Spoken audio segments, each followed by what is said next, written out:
Israeli যুদ্ধবিমান কিন্তু এখনো লেবাননের আকাশে ঘুরঘুর করতেছে, যে কোনো সময় বোমা মেরে দিতে পারে। হিজবুল্লাহর এলাকা বাদে অন্য কোনো এলাকায় এখন অব্দি কোনো হামলার ঘটনা দেখা যায়নি। ওইসব এলাকাগুলো এখন অব্দি সেফ বলে মনে করা হয়। আমার সাথে আছে আজকে গোল্ডেন স্টার ফাউন্ডেশন, লেবাননের একটি মানব কল্যাণমূলক সামাজিক সংগঠন। হিজবুল্লাহর এলাকায় যে সকল প্রবাসী বাংলাদেশিরা ছিলেন তারা কিন্তু এখন ঘরছাড়া হয়ে গেছে, কারণ ওইসব এলাকায় প্রতিদিনই বোমাবর্ষণ চলছে। এই জন্য তাদের থাকার কোনো জায়গা নেই। গোল্ডেন স্টার ফাউন্ডেশন তাদের নিজ উদ্যোগে 10টার বেশি শেল্টার তৈরি করেছেন লেবাননে, যারা ঘরছাড়া মানুষ আছেন তাদের জন্য। তো আমরা আজকে এরকমই একটা শেল্টার ভিজিট করব এবং দেখব সেইখানে মানুষজন কেমন আছে বা কিভাবে দিন কাটাচ্ছে। আমার সাথে আছেন রাতিক ভাই, এই সংগঠনটির প্রতিষ্ঠাতা তিনি। আমরা এখন আছি লেবাননের বাবদা নামক একটি শহরে।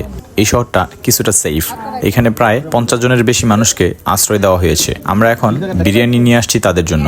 এছাড়াও এখানে তাদের খাবার দাবার এবং গ্যাসের চুলা, সাধারণভাবে খাবার দাবার খেয়ে বেঁচে থাকার জন্য যা দরকার তা দেওয়া হয়েছে। এটা একটা পুরাতন বিল্ডিং, এখানে আগে কেউই ছিল না, আর এখানে থাকার মতন তেমন কোনো পরিবেশও নাই, বাট কিছুই করার নাই। সবাই তাদের জন্য দোয়া করবেন যাতে এই যুদ্ধ পরিস্থিতি অতি সত্বর স্বাভাবিক হয়ে যায় এবং তারা তাদের নিজ বাসায় ফিরে যেতে পারে। আমি এখন অন্য একটা শেল্টারে যাব, সেই ভিডিওটা পার্ট 2-তে দেখতে পারবেন।